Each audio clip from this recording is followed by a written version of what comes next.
All right, now the next thing I want to talk about real quick as it relates to building muscle is super slow reps. Super slow in this case being 30 seconds up, 30 seconds down. That's one rep, and in this case that would actually be the entire set.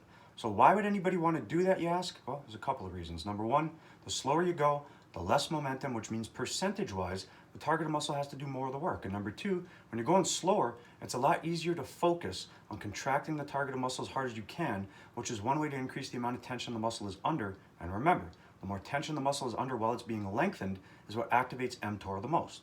Now, on top of activating mTOR, super slow reps can stimulate growth via lactic acid accumulation and increased local growth factors, especially if the tension is constant, and also muscle fiber fatigue.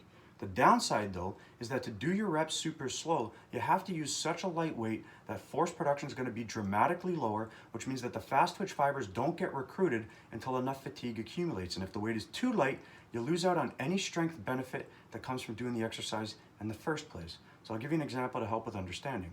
90% in terms of how much work the targeted muscle is doing when lifting 100 pounds is still less than 50% in terms of how much work the targeted muscle is doing when lifting 200 pounds. So even though the targeted muscle is doing more of the work when you lift a light weight slowly, the demand being placed on it is still less than if you lifted a heavier weight, but the targeted muscle is doing less of the work.